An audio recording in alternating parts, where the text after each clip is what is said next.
What's going on, guys? Welcome back to the channel.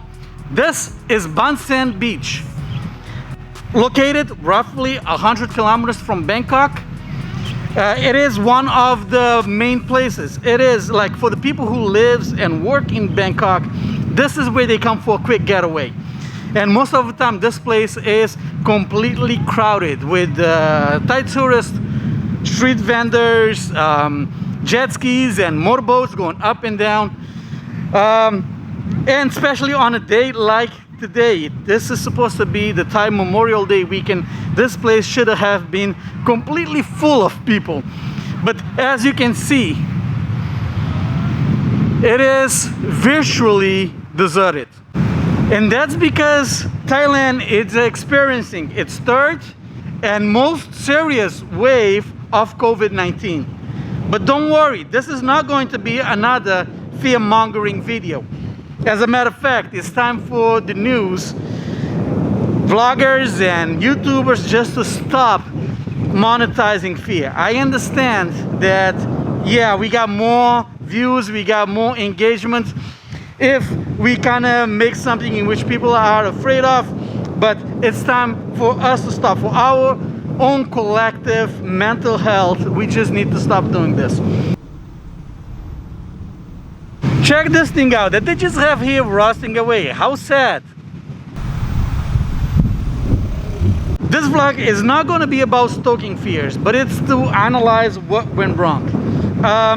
If Thailand was so good at controlling the pandemic in the beginning, why now, when most countries are opening up, they're having live concert and sporting events, why is Thailand suffering its worst outbreak to date?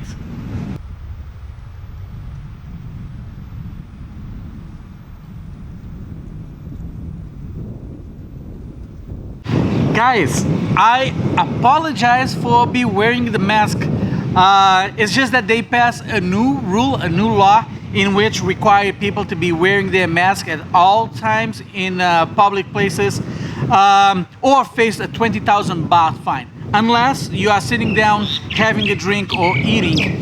But I think moving forward on this vlog, I'm gonna go around the Monkey Hill area where I can find like a private cafe, a little quiet place in which I can sit down and talk to you guys and explain where I think Thailand went wrong dealing with the COVID situation. This right here, that is Monkey Hill, and the cafe that I want to go check out is right next to it. I don't know if it is the cloud covering right now, but this picture looks particularly beautiful.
The Monkey Hill is one of the very few tourist attractions that they have here in Ban Sen. They sell like fruits at the entrance that you can use to feed the monkeys. But be careful, because some of them can be very aggressive. Also, be careful with things that you might have in your pockets, because they like to steal stuff. They might take your sunglasses, might take your watch, so be careful of that. And another thing, Ban Sen, for the people who are looking for an alternative to living in Pattaya, Ban Sen is good alternative, because although you might not find a little bit of that foreigner infrastructure, like services that you might need as a foreigner, you will most likely find almost everything, and you can still be away from the whole craziness that is Pattaya and the traffic and the overpopulation and everything else. So look into it.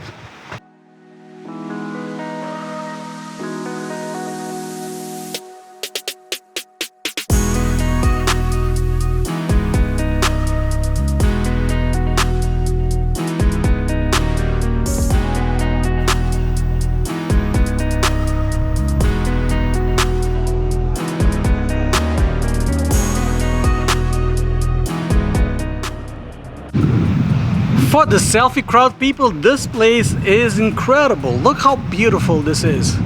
Architecture wise, and being right next to the water, where you're not feeling so, where you have like that nice breeze so you don't feel so hot.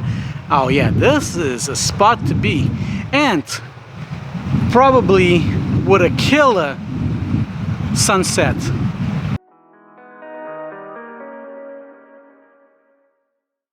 This place is great. It's beautiful, great view, super nice, friendly, and good service. I'm definitely going to come back here again. Like I said, I needed to find a nice quiet spot in which I can just talk to you guys, and hopefully no one come and sit over here outside, because I don't want to be putting my mask on, because I also don't want to be making people feel uncomfortable. So but like now, let's talk about things that I think went wrong with the whole COVID situation over here. One is that people has become complacent and they just had COVID fatigue. Because Thailand never had to go through a very serious situation, a lot of people kind of just got, you know, too complacent and not taking it too serious. While other places, they were going through, you know, thousands of cases and a lot of people died.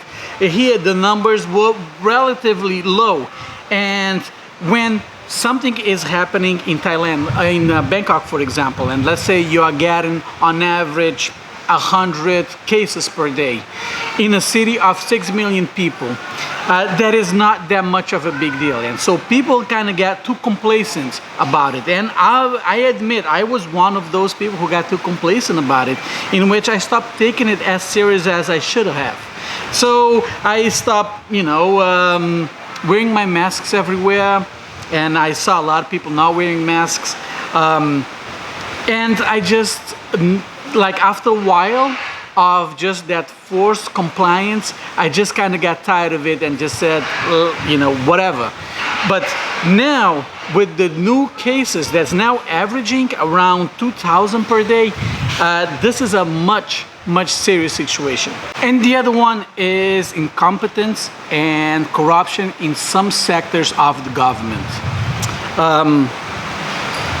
Like, Thailand was doing so well in the beginning, and I have to give props to the government for closing the country kind of soon and minimizing the number of cases right away.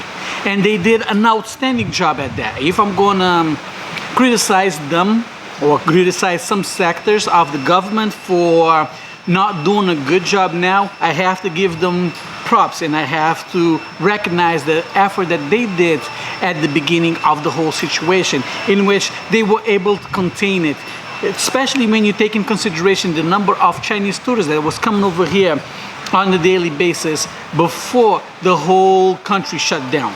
This is what I mean by incompetence and corruption in certain sectors of the government. So Thailand is going through its third wave of COVID. The first one happened way in the beginning, when they allowed a boxing event to take place. This was a time that they had already outlawed large gatherings. But fortunately, they were able to put that under control fairly quick, and the numbers, or the number of sick people, was to a minimum. The second wave, there were two clusters happening same time at around December of last year, beginning of December, November, December of last year.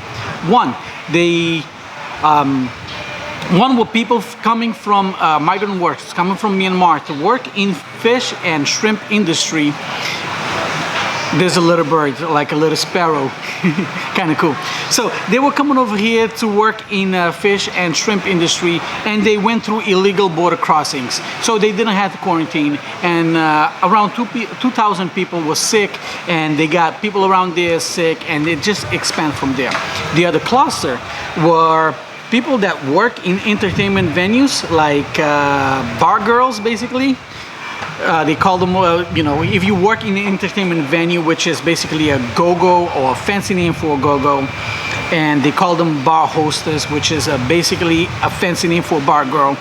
They work at these places, and they went illegally into a border town in Myanmar through illegal border crossings to work over there, and they came back through illegal border crossings, and they spread all around Shanghai and Chiang Mai, and it eventually made its way here to Bangkok. And the last one is what just started about last month, which also started in entertainment areas, which, like, again, areas where there's bars and go-go's and hostess bars and all that stuff, where it's believed or it's rumored that some bar girls that works over there, they went into Cambodia, or bar hostess, they went to Cambodia illegally, again through illegal border crossings, then brought the disease back to Bangkok. And this was a bit of a big deal because they got a Japanese diplomat sick. They also got like some well-known minister or Thai governmental official, they got them sick as well.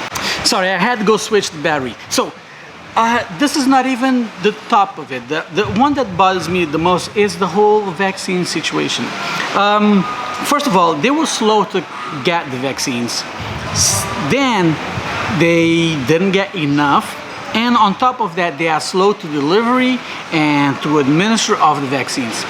And the incompetence goes even higher when you see how they are prioritizing, like, who get or who doesn't get the vaccines. I mean, I'm not even making this up. They have bar hostess and people that works in these entertainment areas fully vaccinated before they have teachers and doctors and nurses and other healthcare workers vaccinated. I mean, this is the equivalent of having your stripper that works at, I don't know, Big D's club or something, vaccinated before you got your doctor vaccinated. I mean, seriously, I cannot even make this up. And, you know, I don't understand the level of incompetence. I mean, does someone in the room lift up their hands and say, hey, are you guys sure this is the best idea? Or does just everyone just agree with whatever stupid idea that the person in charge come up with? I really don't know. I have to give them props for the control of the situation in the beginning. And even if you say they got lucky and you say the government didn't do anything, you have to respect that at a minimum they didn't do anything to make it worse. And so I have to give them props for that, and I think they did a great job in the beginning. But now it's just difficult to understand how they moving forward with this whole thing.